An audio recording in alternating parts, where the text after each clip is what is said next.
ta'ala àkọlé ọ̀rọ̀ tá a fẹ́ bọ́ wáyé ó ń dá lórí àbòsí tí ọ̀pọ̀ àwọn àfá ilẹ̀ Yorùbá ṣe fún bàbá wa Lágége Mudirul Markaz. Àkọ́kọ́ ni pé kí là ń pè ní az-zulmu, àbòsí náà ni wad'u shay fi ghayri mawdi'ihi, òun náà ni ká máa gbé nǹkan síbi tí kì í ṣe àyè rẹ̀. aw min an nara al-haqqa fi qawli shakhsin thumma la na'tarifu bi annahu yaqulu al-haqqa, bí kárí òtítọ́ nínú ọ̀rọ̀ tẹ́nìkan sọ ká má wàá jẹ́ káyé mà wípé òótọ́ lẹ́nìyẹn ń sọ. imma li'annana karina am ma radina, nínú kó já sí pé àkórí rẹ̀ tàbí àní ìyọnu sí. Ó sì máa ń rí bẹ́ẹ̀ torí parí lọ́dọ̀ àwọn ọ̀jọ̀gbọ́n pé àìmọye ẹni tí ó máa kórìíra èèyàn tẹ́ni ò lẹ́ṣẹ̀ kan tó fi ṣẹ̀. Nàhíyà tá a bá ń sọ̀rọ̀ al-hijab, ọ̀pọ̀ àwọn àfá ilẹ̀ Yorùbá ṣe àbòsí fún bàbá wa Mudirul Markaz lábòsí tó ní agbára. Àwọn kan ní wípé nígbà tí ọ̀pọ̀ àfá ló máa ń rán mọ́nu lónìí tí wọ́n máa sọ wípé Mudirul Markaz wọ́n ní hijab ò dáa, wọ́n máa sọ pé Mudirul Markaz wọ́n tako hijab, wọ́n máa sọ pé Mudirul Markaz wọ́n ní hijab kì í ṣe Islam, àṣà ni. Wallahi thumma billahi wa tallahi alladhi la ilaha ghayruhu wala mithlahu, Mudirul Markaz ò wí bẹ́ẹ̀. Wọ́n sì gbọ́ bàbá yẹn yé, àmọ́ nítorí ọ̀tẹ̀ wọ́n yí tí bàbá yẹn sọ padà. Tá bá kọ́kọ́ wò, ǹjẹ́ Mudirul Markaz làfáà tó kọ́kọ́ sọ̀rọ̀ ẹ̀? In tí Mudirul Markaz tí wọ́n ń gbìyànjú láti sọ fún wa pé nǹkan mẹ́ta náà ní ń bẹ lọ́rọ̀ dálé lórí: al-khimar wal-niqab wal-hijab. Tàbá wo mẹ́tẹ̀ẹ̀ta, a wá rí wípé ìyàtọ̀ wà láàrin al-hijab, ìyàtọ̀ wà láàrin al-khimar, ìyàtọ̀ wà láàrin al-niqab, ìyàtọ̀ wà láàrin al-jilbab. Àmọ́ àwọn àfá wa máa lo hijab máa máa lò láti fi gbogbo ẹ̀ mọ́lẹ̀. Nígbà tí Mudiru ń sọ̀rọ̀ nípa al-kina'u al-hijab, al-kina'u bil-wajhi, pé kí a dá kina'u bójú, laysa min ta'alim al-islam kama qala Sheikh Adam. Ẹ̀rí pé ọ̀pọ̀ àfá ló ní kan mú orí wa kan bẹ̀, àwọn onímọ̀ wọ́n ń wà bákan. Táláì mà kan fi wá ráyè tó náà fi wá ń sọ̀rọ̀ sí onímọ̀, bó tiẹ̀ já sí pé kò sẹ́ni tó padà mórí bọ́ lónìí nínú ẹ̀yin tẹ́ wùwà yẹn. Na'am. A rí wípé tá a bá wo al-khimar, kí là ń pè bẹ́ẹ̀? Huwa wahidul khumur allati jahat fi qawlihi ta'ala. Òun náà ni wahidul khumur, jámù rẹ̀ khumur ni.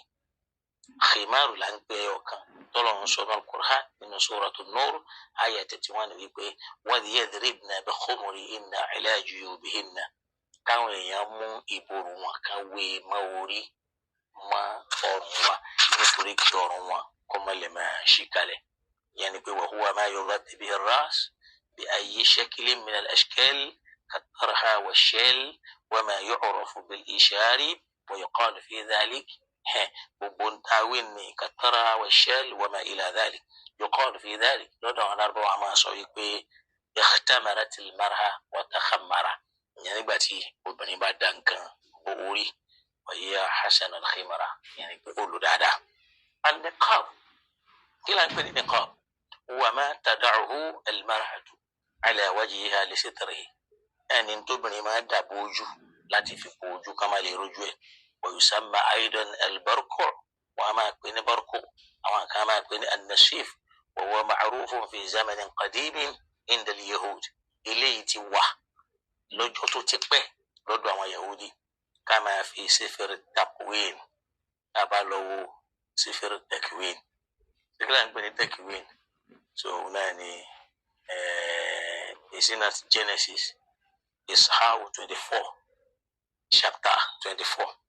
Anna rufuqa mutikari rafa'at ayniha farahati Ishaq rufqa gbójú sókè báyìí ó sì rí ẹsẹ̀ Isaac fanadhalat ala al-jamal ó sì bọ́lẹ̀ látòrí ràkúnmí rẹ̀ wa qalat lil abdi ìwà ń sọ fún ọmọọṣẹ́ rẹ̀ ẹrú rẹ̀ wípé man hadha ar-rajul al-mashi fil aqli lil-laqahi tálẹ́ni tí ń rìn bọ̀ nú oko tí ń bọ̀ lọ́dọ̀ mi wa qala huwa sayyidi ó ní olówó aṣáájú mi wa akhasat al-barqu wa tagattat ó sì mú nìkan ọ̀bọ̀ ó sì dábòjú kama kana ma'rufan inda al-arab ó ti wà bẹ́ẹ̀ lọ́dọ̀ àwọn lágbọ́wá náà tó gbajúmọ̀ qabla al-islam islam tó dé wa yusamma bil-litham wọn máa pè bẹ́ẹ̀ yusamma bil-khimar aidan qala an-nabiga az-zubiyani yasifu al-mutajarrida imra'atu Nu'man ibn al-Manzur lamma saqat barka'uha wa hiya marratun ala majlis ar-rijal ìyẹn lọ bẹ́ẹ̀. So ìyẹn fi hàn pé nìkọ́ọ̀bù ti wà lọ́dọ̀ àwọn lágbọ́wá ó wà lọ́dọ̀ àwọn Yahudi kì í ṣe pé islam ló gbé wa tí bàbá wa nílé ìsàmì ń ta alimi ní islam kí ló dé tí wàhálà wa tó bẹ́ẹ̀ táwọn yẹn fi wá sọ wọn dọ̀tà nítorí ọ̀rọ̀ nìkan eléyìí nítorí ọ̀tẹ̀ ni tá a fi wà ara láyé màkà tí wọn náà máa jáde bí bàbá ẹ̀ ló dẹ̀sìn rú tí bóyá sì dákẹ́ tẹ̀ ń wòran tó tún wá di pé tí bàbá ẹ̀ ṣe kù òun náà ṣe ó ń dùn mọ́ yín nígbà náà. kí wàá ní alhijab alhijab fi lugha huwa as-satru kama qala ta'ala náà ní gàgà kọ́tìn tọ́lọ́run sọ fún Ànábì sallam nínú suratul Ahzab àyà 53 yìí pé wa idha sa'altumuhunna mata'an fas'aluhunna min wara'i hijabin táwọn èèyàn bá fẹ́ béèrè oúnjẹ lọ́wọ́ àwọn ìyàwó Ànábì Muhammad kí wọ́n béèrè lẹ́yìn kọ́tìnì ká má wọlé wa kama qala fattakhadhat min dunihim hijaba ibi yìí lọ́rọ̀ tí wàá dàrú mọ́ pàfà lọ́wọ́ látara pé Mudirul Markaz ń ṣàlàyé pé kalimatul hijab wọn lò fún aṣọ wíwọ̀ nínú sharia wọn lò fún kọ́tìnì ni wọ́n sì mú wá láwọn ọ̀nà méje sọ́nà mẹ́jọ tọ́lọ́wọ́n bá ti lò ní Al-Qur'an tí ó túmọ̀ sí aṣọ ẹnu ibì kan tó ti lè túmọ̀ sáṣọ náà ní kọ́tìnì ojú ọ̀nà. So kì í ṣe wípé kóbìnrin lo hijab tàbí kó lo khimar ní babaláyé gẹ́ ń sọ bí kì í ṣe wípé ojú bíbò ni wọ́n ń sọ ó sì ní tóbi ìyẹn lèmi mú dání dọ́là pé Mudirul Markaz ń takò hijab wọn sọ pé hijab ò sínú Islam wọn bẹ̀ sí jẹ́ ajẹ́ pé bí yẹn ṣe jẹ́ lórí rí nìyẹn tá a fi mọ̀ wípé àbòsí ní ọ̀pọ̀lọpọ̀ wa là ń ṣe fún Mudirul Markaz. Masha Allah mo wá rí ọ̀rọ̀ bàbá wa mufti ìlú Ìwó tí wọ́n ń pera wọn ní mufti ilẹ̀ Yorùbá bó tiẹ̀ já sí pé àwọn náà máa ń sábà sọ pé kun imaman in ja'aluka jẹ́ aṣíwájú ni táwọn tó fẹ́ jẹ́ lé lórí tí wọ́n bá fi ń ṣe àwọn Yorùbá ò fi ń ṣe tó bá yẹ pé lábẹ́ ṣàríà ni lẹ́tọ̀ọ́ àti pera yín bẹ́ẹ̀ torí pé yín náà mọ̀ bí ti báńdìrì Ìwó ẹ̀sìn mọ̀ bí tó mọ̀ tẹ́ ẹ̀ máa fi sọ pé mufti gbogbo ìlú Yorùbá wọn á fi ń jẹ ó dàbí kí bàbá wa mufti ìlú Ìlọrin kó máa pèrè ní mufti gbogbo ilẹ̀ Yorùbá so bọ́rọ̀ tí yín náà ṣe rí nu ẹ dúró ní mufti ìlú wo yín mo wá rí àwọn àṣẹ́sí kan lára yín fẹ́ràn Mudirul Markaz àmọ́ ẹ máa ń lo ète ẹ rí i pé nínú fídíò kan tí bàbá yìí ṣe lẹ́nujọ́ mẹ́ta kan wọ́n tẹ́ àwọn ọ̀rọ̀ àbùkù wọ́n sọ sí Mudirul Markaz bí sẹ́yìn tẹ́ fẹ́ ṣe League of Imam náà rí ta ló mọ̀ yín rí tẹ́yìn náà wàá mú máìkì tẹ́ ń sọ oríṣiríṣi bàbá yìí yẹpẹrẹ àwọn àgbàlagbà banilọ ní yẹpẹrẹ tó lágbára mo tún wá rí fídíò wọn kan tí wọ́n tún ṣe láàárọ̀ yìí tí wọ́n ń sọ yìí pé bí irú Mudirul Markaz ọmọ bàbá wa lágége àwọn ni wọ́n fíìtì àyè ibi tí wọ́n wà wọn nítorí pé èèyàn tó lé ló gbọ́dọ̀ wà ń bẹ̀ wọ́n ń sọ bẹ́ẹ̀ so nínú ọ̀rọ̀ tí wọ́n ń sọ yìí wọ́n wá ń sọ wípé àmọ́ Mudiru gbogbo àkòyẹ kó máa bá gbogbo àwọn èèyàn jà wallahi thumma billahi alladhi la ilaha ghayru mẹ́ta ń pè ní Mudiru àwọn akadhibun min al-akhbar táwọn èèyàn ń ṣe intisharu nípa bàbá yẹn lẹ́gbọ́ tó bá já sí pé onísúnnà gangan lẹ́yìn gẹ́gẹ́ bẹ́ẹ̀ ṣe pèrè ayín ẹ kọ́kọ́ mọ ẹ̀kọ́ bá ti ń dá yẹn mọ̀ èèyàn kì í dá ẹ̀dá mọ̀ lókèrè èèyàn kì í dá ẹ̀dá mọ̀ lókèrè mọ Mudirul Markaz gbogbo orú àwa yìí náà bá ti kéré tó yìí àwọn èèyàn ti parọ́ mọ́ bàbá yìí nípa bí bàbá yìí ti rí tá a dé ọ̀dọ̀ bàbá yìí tá a rí wípé bí bàbá yìí ti rí ó yàtọ̀ sí bí wọ́n ti ń ròyìn bàbá náà. Nínú tí wọ́n fi ròyìn bàbá nì wọ́n á ní ó lè torí owó pààyàn. Wallahi ẹlọ́wọ́ wọn tí wọ́n sọ bẹ́ẹ̀ wọ́n lè torí owó pààyàn. Torí lára àwọn tí wọ́n sọ bẹ́ẹ̀ fún wa àti bá wọn lòdì rí tán sì kó gbogbo owó lọ. A sì ti pàdé mùdírù lóde rí lóde tó já sí pé wọ́n ní ọlá kan kó gbogbo nǹkan yẹn lọ. Wọ́n sì ní gbogbo nǹkan bá pa ń bẹ̀ nínú Sunan Adégún àbí kán lọ pín sí mẹ́ta. Ìdá kan ní káwọn àfáà Markaz kó, káwọn gbogbo àwọn àfáà tó wá ń jòkó kún kó dà kan, káwọn Risala kó dà kan. Ṣé n tó fẹ́ràn owó ni tó lè torí owó pààyàn? Bàbá yìí ò rí bẹ́ẹ̀. Wallahi bàbá yìí láníyàn rí tẹ́ ẹ bá súnmọ́ wọn ẹ tọrọ àforíjì. Nígbà mo ń gbọ́rọ̀ yín mo gbà tó bá yẹ pé Mufti Ìwó wọn bá láǹfààní kan súnmọ́ bàbá Láyégé ni gbogbo nǹkan sọ ilé padà kó jẹ. Ẹ sì máa ṣe àtàwùbà lórí ẹ̀ torí oríṣiríṣi nǹkan náà làwọn èèyàn ti sọ. Tó bá wájá sí pé bẹ́ẹ̀ ti jẹ́ onísúnnà ní tẹ́ bá gbọ́ súnnà yìí ẹ ní máa fi ọ̀rọ̀ òkèèrè sọ̀rọ̀ nípa ẹni tẹ́ ẹ̀ mà rí. Gẹ́gẹ́ bá a ṣe kọ́ nínú ọ̀rọ̀ àfàwà Umar radiyallahu ta'ala anhu. Ṣàbùkù sí Mudiru Markaz láti máa yí ọ̀rọ̀ bàbá yẹn sí bá mi hikidan wa hasadan nítorí tẹ̀m̀bẹ̀lẹ̀kùn ọ̀tẹ̀ àti kéta. Mo ti wá sọ̀rọ̀ hijab, jilbab náà ni thawbun wasi'u aw thawbun awsa'u yughatti al-mar'atu badanaha. So jilbabu tí ń bẹ́lẹ̀ kan nàbí òdòdó ọlọ́nkan ni yudnina alayhinna min jalabibihinna kan jẹ́ kó súnmọ́lẹ̀ lára wọn ni. Àtàwọn abọ́fẹ́ àtù wọn wà máa yí ọ̀pọ̀lọpọ̀ irọ́ lamma nazalat hadhihi al-aya nígbà tí àyà yìí sọ̀kalẹ̀ shakhakna murutahunna wọ́n fàrọ̀ wọn ya fakhtamarna biha ikhtimaru yẹn wọ́n wí mọ́rílẹ̀ yìí wọn kì í ṣe bí wọ́n dàbò jù. So àti sọ̀rọ̀ lórí eléyìí wọn kọ́lọ̀ kó ṣíjú àánú wa. Ibi tí mo wá bọ̀rọ̀ dé ní ọ̀rọ̀ bàbá wa Mufti Ìwó. Mo ní àkọ́kọ́ ni wípé kọ́kọ́ mọ ẹni tí wọ́n ń pè ní Mudirul Markaz. Ó sì hàn nínú ọ̀rọ̀ yín pé ẹ fẹ́ràn wọn. Ìjọ wo lẹ ṣì bú wọn tán lórí ọ̀rọ̀ League of Imam on Alfas tẹ yẹpẹrẹ wọn láwọn náà wàá mú máìkì dání lórí ìkíni. Ṣó ẹ̀mí Islam ẹ̀mí olóṣèlú lẹ́fi hàn wá àti pẹ́yìn náà fẹ́ràn agbára. Ó ń fi àgbẹ̀yìn náà ò fẹ́ ṣiṣẹ́ fún Islam. Ẹgbẹ́ Islam lẹ́fẹ́ ṣiṣẹ́ wọ́n yìí dẹ́ kọ́ wa náà ni pé walladhina ja'u min ba'dihim àwọn tó bá dé lẹ́yìn àwọn tí wọ́n jú yaquluna rabbana ighfir lana wa li ikhwanina alladhina sabaquna bil iman. Ṣèbí yẹn máa gbà fáwọn tó wà wájú. Ẹ̀yin ò fẹ́ gbà fáwọn tó wà wájú. Ẹ sì fẹ́ káwọn èèyàn gbà fẹ́yìn náà. Wọ́n á ní gbà fún yín àfi tẹ́ ẹ bá gbà fáwọn tí wájú yẹn. Mo sì mọ̀ pé ẹlẹ́kọ̀ọ́ jù bẹ́ẹ̀ lọ. Àmọ́ nítorí ìfẹ́ tẹ́yìn náà ní nínú ọ̀rọ̀ tẹ́ ẹ wá ń sọ ẹ ń sọ̀rọ̀ pé Mudirul Markaz kì í ṣe gbogbo ọ̀rọ̀ ló yẹ ká máa dá sí. Ṣé gbogbo ọ̀rọ̀ ló yẹ ká yìí máa dá sí?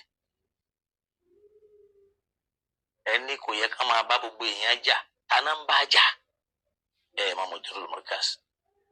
Ẹ sì ń wo àwọn kan tí ò ní làákàyè látara àṣesí wọn lẹ́fi rò pé ẹ bá súnmọ́ Mudirul Markaz wallahi ẹ mọ̀ pé bàbá yìí ṣe bó ti rí bẹ́yìn ṣe ń rí ń ta yẹn kọ́ lórí wallahi.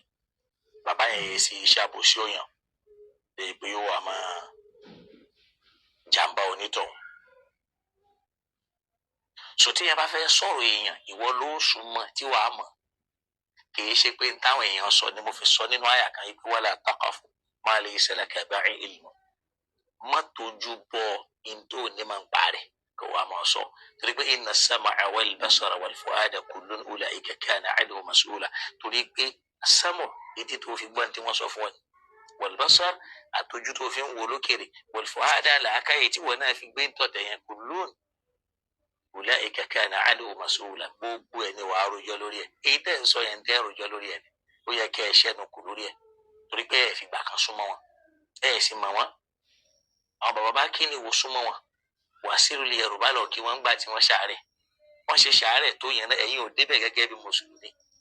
Yóò sì dùn lẹ́nu yín pé akul muslimi alal muslimi sittun aw khamsun.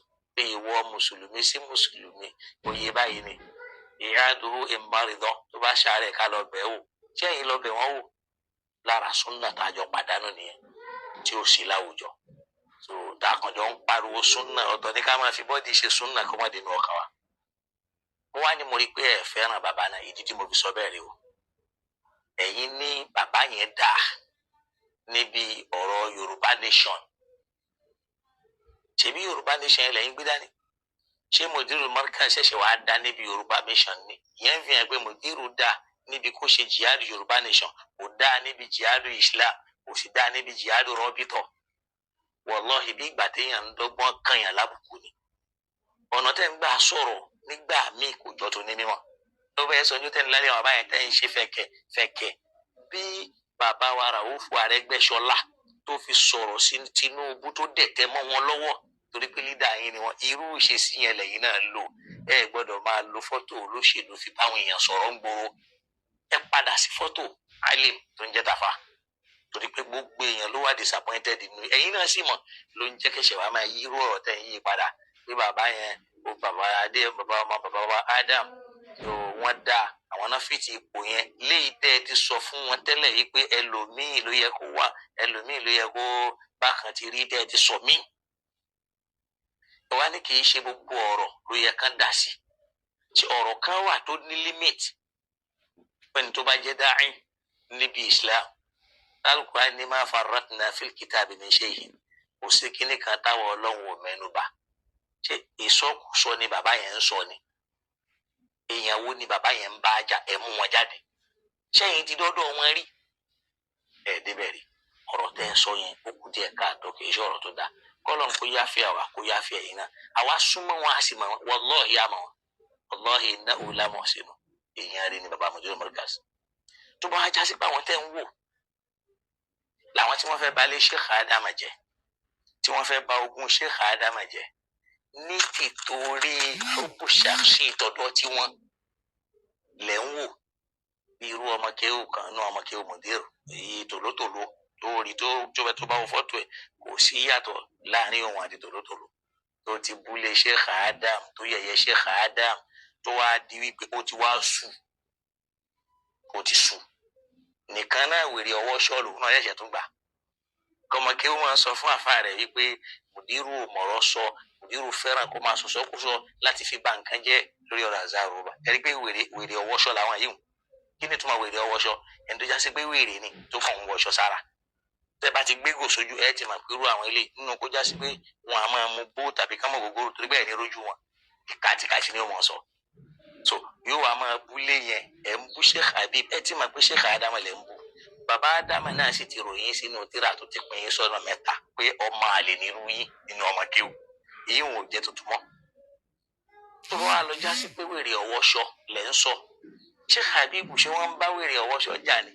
ṣèbí ń jọ́ tí wèrè ọwọ́ ṣọ́ bẹ̀rẹ̀ orí bàbá wa Al-Mufti ló ti bẹ̀rẹ̀ kó tó sápò ńbẹ̀ kó tó tún wá bọ́ sórí àwọn míì torí pé òun náà kàn fẹ́ gbajúmọ̀ látara ó bó ṣàṣì tiẹ̀. kí ni Mudiru ṣe fún?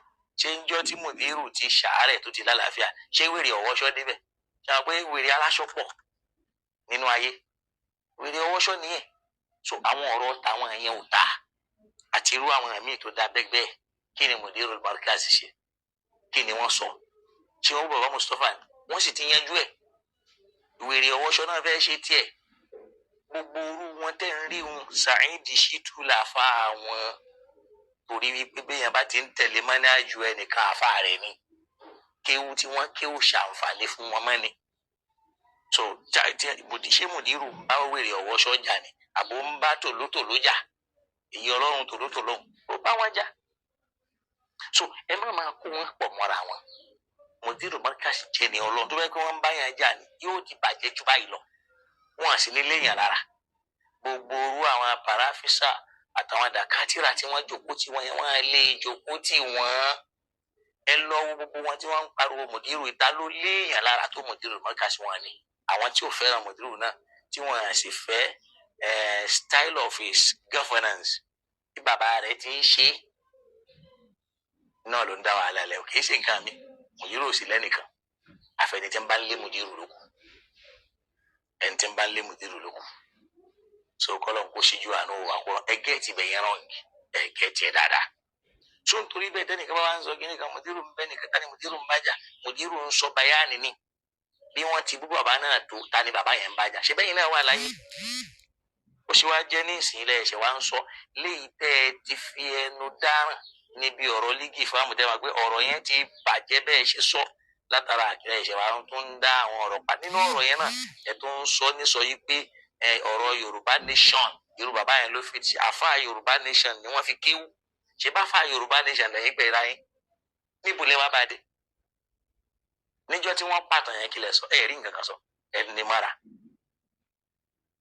bàbá mọ̀dúró mọ́kàsí èso níjà ẹ̀rí kankan bẹ́ẹ̀ bá ẹ̀yin ẹ̀ gbìyànjú ẹ̀ súnmọ́ wọn bẹ́ẹ̀ tí ń ṣe ẹ̀ lè mọ̀ wọn bàbá yìí ṣe ẹni tí máa ń fi òtítọ́ pamọ́ wọn yìí sì fi òtítọ́ pamọ́ wọn yìí fi òtítọ́ pamọ́ bọ́lọ̀ ń ṣe dá àwọn nìyẹn eléyìí jẹ́ nínú àwọn àbòsí tí àwọn àfáàlẹ̀ Yorùbá tí wọ́n ń ṣe sí mọ̀dúró mọ́kàsí ẹgbẹ́ tó bá ṣàbòsí yẹn tán lẹ́yìn wọn àti fẹ́ máa ṣe dáadáa ní dáadáa tí ò ní ṣiṣẹ́ mọ́ abára láìmọ̀ kan mí nísàlẹ̀ èkó jẹ́ pé níjọ́ tó ń bẹ̀rẹ̀ kọ̀ǹpárétọ̀ ló fi bẹ̀rẹ̀ kò lè dá lárúbáwá kà kó yanjú yàtọ̀ sóyìnbó òun náà wàá fẹ́ máa gbé rẹ̀ sí márùdábà alimudir láti bó síbò lẹ́ni tí ò lè dúró lẹ́gbẹ̀ẹ́ irú àwọn abáàtì máa ń kàkà yìí tó ń wá máa sọ̀rọ̀ ìsìláàmù yìí ṣẹ̀sìn lé bàbá yín ẹ̀yin kọ́lẹ́ ní fẹ́ máa bá rárá o àyèmọ̀kan ló ń ṣe yìí o so kọ́lọ̀ ń kó yọ àyèmọ̀kan kó nú ọ̀rọ̀ wa ṣẹ̀rí Ọlọ́run dẹ̀ sọ fún wa o nínú Al-Qur'an ìgbé yawma la yanfa'u malun wala banun owó tá a ní tó ń gùn wáyé àtàwọn ọmọ tá a bí tààrọ̀ pàtí lọ́mọ tó ní fọ̀tòlé kan náà la yanfa'u kò ní ṣàǹfààní lọ́jọ́ al-qiyama illa man ata Allaha bi qalbin salim àfẹn tó bá dọ̀dọ̀ Ọlọ́run pẹ̀lú ọkàn tó mọ́ qalbun salim la hikdan wala hasadan li ghayr wala shirkan khalisan liwajhi Allah so ẹ dákun torí Ọlọ́run mo ṣe ń bọ̀ lórí mi tí ó máa jẹ́ bóyá mẹbi nínú àwọn àkọlé tí wọ́n ti ṣàbòsí Mudirul Markaz tí wọ́n sọ pé ẹrí pé ń gbọ́ báyà wọ́n gbé kúrò lórí hijab ó ní hijab ò dáa wọ́n sọ yẹn mọ́ ó ti ń bú àwọn sàhábà náà padà tó hàǹgì ẹ̀ sí bí bàbá yẹn ti wá ṣàárẹ̀ tó mélòó nù yín lójókòó nínú àwọn alaqatuna ilmiya yín tí wọ́n ṣàdúrà fún gẹ́gẹ́ bí mùsùlùmí kọjá pé ẹni ìdẹ́tọ́rù kúkú Ọlọ́run ò sì gbà ó ṣe wá di wàhálà àwọn Yorùbá àwọn ilẹ̀ Yorùbá wọn làwọn òfin ṣe mufti ilẹ̀ Yorùbá yẹn jẹ́ yóò yẹ kẹ́ kú bẹ́ẹ̀ bó ní súnà ní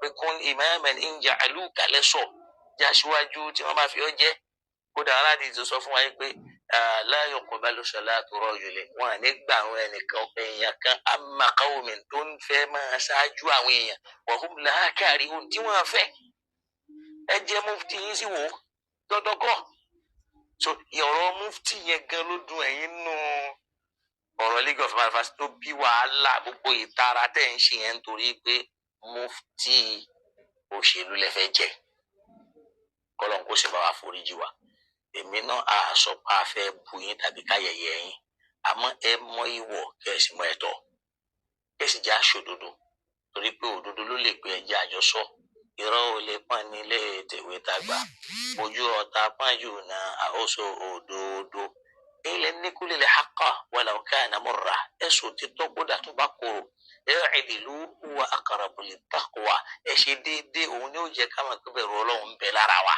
bẹ̀rù Ọlọ́run wa dà á máa rí pé lágbájá ọ̀tọ̀ ní sọ á sì máa yí padà lónìí kò wá sí tọ́píìkì lórí social media mọ́ tí ń jẹ́ mawdu'atun ilmiyya tá a lè pè ní tọ́píìkì knowledge kọjá ká attacking gbogbo ọ̀rọ̀ tẹ́yìn náà máa ń pa ẹ̀ náà lẹ́yìn náà dá sí ẹwì yìí tó ṣẹlẹ̀ lẹ́pẹ́ ẹ̀ máa ń tó ń ṣẹlẹ̀ ńbẹ ẹ̀ sì ń lérí pé tó bá lè dogun kó dogun tó bá lè jà ẹ̀ sì máa ń tí ń ṣẹlẹ̀ ńbẹ wàhálàsì èyí tó wà lọ́sùn níbi tẹ́ ẹ lẹ́ẹ̀jẹ́ mufti ilẹ̀ Yorùbá sí wọ́n ti máa ṣáàṣì pa ńbẹ fún bí odidi ọdún 2 àbọ̀ sọdún 3 báwọn kan tiẹ̀ ń pè lọ́dún tí ò tó bẹ́ẹ̀ ẹ̀ rí nǹkan kan ṣe ńbẹ kó dogun kó dọ̀tẹ́ ẹ̀ ń pè láyé ní